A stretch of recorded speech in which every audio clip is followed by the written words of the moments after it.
बालों का गिरना, झड़ना, पतला होना और ग्रोथ नहीं हो पाना यह एक आम समस्या है और इसके लिए जो मेडिकल ट्रीटमेंट अवेलेबल है वो मिनॉक्सिडिल, फिनेस्ट्राइड और कुछ फूड सप्लीमेंट्स हैं। कुछ लोग मिनॉक्सिडिल और फिनेस्ट्राइड यूज नहीं करना चाहते। ऐसे में जो एक एडिशनल ट्रीटमेंट मेडिकल ट्रीटमेंट की तरह काफी यूज किया जा रहा है वो है पीआरपी और जीएफसी। ये पीआरपी और जीएफसी क्या होता है, इसमें क्या अंतर है, दोनों में से कौन सा ज्यादा इफेक्टिव है, दोनों की कॉस्ट में क्या डिफरेंस है और हमें क्या लेना चाहिए, ये कुछ ऐसे प्रश्न हैं जिनके बारे में आज हम बात करेंगे। नमस्कार, मैं हूं doctor Seema Garg, diplomate of American board of hair restoration surgery और fellow international society of hair restoration surgeons. आज हम बात करने वाले हैं पीआरपी और जीएफसी के बारे में। तो पहले हमें ये जानना होगा कि इनका मतलब क्या होता है। जैसा हम सब जानते हैं, पीआरपी का मतलब होता है प्लेटलेट रिच प्लाज्मा और जीएफसी ग्रोथ फैक्टर कॉन्सेंट्रेट। अब पीआरपी पहले से किया जा रहा है, काफ़ी एविडेंसेस हैं, काफ़ी पेपर हैं पब्लिश्ड जो इसके फेवर में हैं और पीआरपी से अच्छे रिजल्ट्स मिलते हैं। बालों में ही नहीं, कुछ और दूसरी कंडीशंस में भी, जैसे जॉइंट इंजरी हो या डेंटिस्ट हो, पीआरपी का बहुत जगह उपयोग किया जाता है। इसके साथ में जो अभी अवेलेबल एको ट्रीटमेंट आ गया है जीएफसी ग्रोथ फैक्टर कॉन्सेंट्रेट, इससे पेशेंट कंफ्यूज हो रहे हैं, उन्हें समझ नहीं आ रहा कि हम पीआरपी कराएं या जीएफसी, इन दोनों में आखिर अंतर क्या है। तो जो मुख्य अंतर है दोनों में वो है इनके तैयार करने का तरीका, प्रिपरेशन की मेथड। जीएफसी को हम एक मॉडिफाइड पीआरपी भी कह सकते हैं। दोनों ही ट्रीटमेंट में, दोनों ही थेरेपी में हम पेशेंट का ब्लड लेते हैं और इस तरीके से ऑटोलॉगस ब्लड से इसे तैयार किया जाता है। पीआरपी हो या जीएफसी, दोनों जो वर्क करते हैं वो वर्क करते हैं ग्रोथ फैक्टर्स के थ्रू। ग्रोथ फैक्टर्स किससे रिलीज होंगे? प्लेटलेट से रिलीज होंगे। तो प्लेटलेट्स के माध्यम से जब ग्रोथ फैक्टर्स को रिलीज किया जाता है, वो हेयर फॉलिकल स्टेम सेल्स को एक्टिवेट करते हैं, स्टिमुलेट करते हैं बालों की ग्रोथ के लिए। तो पीआरपी को जब हम तैयार करते हैं तो बहुत सारे वेरिएबल्स होते हैं। हर सेंटर पर पीआरपी को अलग अलग तरीके से प्रिपेयर किया जाता है। कोई सिंगल स्पिन मेथड यूज करता है, कोई डबल स्पिन मेथड यूज करता है। जब ब्लड को सेंट्रीफ्यूज करते हैं, ब्लड को कलेक्ट करने के लिए उसका अमाउंट भी कोई फिक्स नहीं, कोई 10 ml लेता है, कोई 20 ml, कोई 25 ml तक ब्लड लेता है। तो इस तरीके से जब हर स्टेप पे एक वेरिएबल है, पीआरपी तैयार करने की किट अलग अलग है, पीआरपी में एंटीकोएगुलेंट कौन सा यूज करेंगे ये अलग है। पीआरपी को दो तरीके से कर सकते हैं, या तो एक्टिवेटेड पीआरपी या non activated PRP. Activated PRP जब यूज करते हैं तो उसके लिए एक एक्टिवेटिंग एजेंट यूज करते हैं, कैल्शियम क्लोराइड, कैल्शियम ग्लूकोनेट या थ्रोम्बिन। तो कुछ न कुछ एक ऐसा एजेंट यूज कर रहे हैं। अगेन हर सेंटर पर वो अपने हिसाब से अलग अलग तरीके से यूज किया जाता है। जो नॉन एक्टिवेटेड पीआरपी रहती है उसमें हम पीआरपी तैयार करते हैं और उसे बिना एक्टिवेटेड किए इंजेक्ट कर देते हैं और जब वो प्लेटलेट्स टिश्यू के अंदर जो कोलेजन प्रेजेंट होता है उनके कांटेक्ट में आते हैं तो प्लेटलेट्स अपने आप एक्टिवेट होते हैं, डीग्रेन्युलेट होते हैं और बहुत सारे ग्रोथ फैक्टर्स रिलीज करते हैं, जैसे platelet derived growth factor, insulin like growth factor, vascular endothelial growth factor और एपिडर्मल ग्रोथ फैक्टर।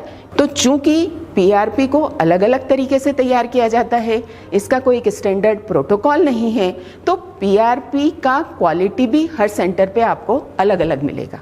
यदि प्लेटलेट का कॉन्सेंट्रेशन कम हुआ, उसका सेंट्रीफ्यूगेशन मशीन प्रॉपर नहीं है, तो ग्रोथ फैक्टर्स कम होंगे, ग्रोथ फैक्टर का कॉन्सेंट्रेशन कम मिलेगा और रिजल्ट प्रॉपर नहीं मिलेगा। अब जो ये जीएफसी है, ये क्या है? इसमें कुछ कंपनीज के द्वारा जीएफसी किट निकाली गई है। तो ये जो जीएफसी किट है, इसका एक स्टैंडर्ड प्रोटोकॉल है। हर किट के ऊपर इसके इंस्ट्रक्शंस दिए गए हैं कि इसको किस तरीके से इस्तेमाल करना है। 4 टेस्ट ट्यूब दी हुई हैं, उसमें ऑलरेडी एक एक्टिवेटिंग एजेंट है। तो एक्टिवेटिंग एजेंट की क्वालिटी, क्वांटिटी फिक्स है। जितना ब्लड लेना है वो फिक्स है। 20 ml ब्लड लेना है, 4 to 5 ml ब्लड हमको हर टेस्ट ट्यूब में डालना है और ये क्लोज सिस्टम है, तो इसमें स्टेरिलिटी भी मेंटेन्ड रहती है। उसके बाद में जब हमने ब्लड लिया तो टेस्ट ट्यूब को अच्छे से इन्वर्ट करके उसे एक्टिवेटिंग एजेंट के साथ मिलाना है, उसे 30 मिनट्स के लिए रख देना है और फिर सेंट्रीफ्यूज करना है। वो भी फिक्स है 3500 RPM पर 10 मिनट्स के लिए। तो चूंकि ये सारा प्रोटोकॉल फिक्स है जो कि एक किट के ऊपर लिखा हुआ है, तो हर जगह आप यदि किसी भी क्लिनिक से जीएफसी कराएंगे तो उसमें ग्रोथ फैक्टर का कॉन्सेंट्रेशन मोर और लेस सेम रहेगा। तो जीएफसी को हम क्या बोलेंगे? जीएफसी एक मॉडिफाइड वर्जन ऑफ पीआरपी है। बेसिकली ग्रोथ फैक्टर कॉन्सेंट्रेट कहाँ से मिल रहे हैं? प्लेटलेट से ही मिल रहे हैं, प्लेटलेट्स रिलीज कर रहे हैं, बस मेथड ऑफ प्रिपरेशन में अंतर है। यदि आप किसी एक स्टैंडर्ड क्लिनिक से पीआरपी कराएं या जीएफसी कराएं तो रिजल्ट में बहुत कोई अंतर नहीं मिलेगा। लेकिन एक सब स्टैंडर्ड क्लिनिक जहां पर आपको नहीं पता कौन सी मशीन काम में ली जा रही है, किस तरीके से ब्लड को सेंट्रीफ्यूज किया जा रहा है, वो पीआरपी है या सिर्फ प्लाज्मा है, तो डेफिनेटली जीएफसी के रिजल्ट या परिणाम बेहतर मिले। तो ये बात हुई इफेक्टिविटी की। तो यदि एक स्टैंडर्ड क्लिनिक पे आप जाएंगे तो दोनों ही टेक्निक इफेक्टिव है। अब अंतर कहाँ आ जाता है? कॉस्ट में। कॉस्ट का अंतर एक बहुत बड़ा डिफरेंस पैदा कर देता है। चूंकि जीएफसी के लिए एक प्रिपेयर्ड ऑलरेडी स्टैंडर्ड किट है, तो किट की अपनी कीमत होती है। तो यदि किसी क्लिनिक पर पीआरपी के लिए 5000 के आसपास चार्ज किया जा रहा है, तो उसी क्लिनिक पर जीएफसी के लिए अराउंड 7,000 to 8,000 रुपीज़ लग सकते हैं। तो जीएफसी 1.5 टाइम्स कॉस्टलियर है पीआरपी से। अब किन लोगों को पीआरपी या जीएफसी लेना चाहिए?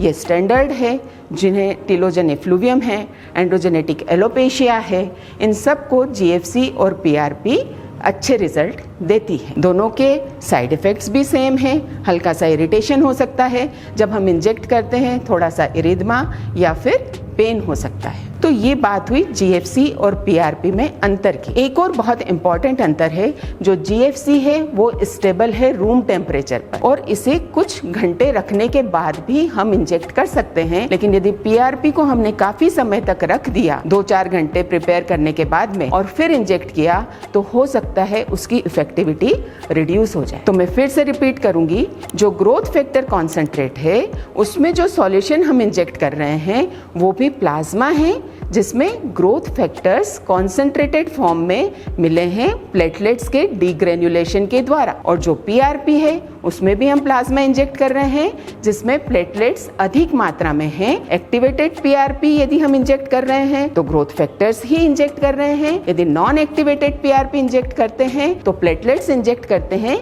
जो टिश्यू में जाके अपने आप एक्टिवेट होके ग्रोथ फैक्टर्स रिलीज कर रहे हैं। अब आपके मन में सबसे बड़ा प्रश्न जो आएगा वो ये आएगा कि मुझे क्या कराना है, मैं पीआरपी कराऊं या जीएफसी कराऊं? तो आपको यह देखना है कि आप कहाँ जा रहे हैं, किस क्लिनिक पर जा रहे हैं। यदि आप एक ऐसे क्लिनिक पर जा रहे हैं जहां डॉक्टर के सुपरविजन में पीआरपी होती है तो आप पीआरपी भी करा सकते हैं। लेकिन यदि आप कहीं ऐसी क्लिनिक पर जाने के लिए विवश हैं जहां पर टेक्नीशियन सारी चीज देख रहे हैं, उन्हें यह अंदाजा नहीं कि ब्लड को कितनी देर सेंट्रीफ्यूज करना है, किस तरीके से पीआरपी को प्रिपेयर करना है, तो जीएफसी लेना बेहतर होगा। जो परिणाम है, ऐसा क्लेम किया जाता है कि जीएफसी के परिणाम 3 से 4 सीटिंग के बाद ही मिल जाते हैं, जबकि पीआरपी 4 से 6 बार लेनी पड़ती है। और यह जो परिणाम में डिफरेंस है, जो मैंने आपको सारा डिटेल बताया, आप समझ चुके होंगे कि यह सिर्फ इसलिए कि पीआरपी में जो ग्रोथ फैक्टर्स हैं वो डिपेंड करेंगे कि कितने प्लेटलेट्स हमें अवेलेबल हैं और उसी तरीके से ग्रोथ फैक्टर्स रिलीज होंगे। तो मैं आशा करती हूँ यह वीडियो सुनने के बाद में आपका काफी हद तक यह कंफ्यूजन दूर हुआ होगा कि पीआरपी क्या है और जीएफसी क्या है। एक बात समझना जरूरी है, GFC modified form of PRP ही है। Thank you.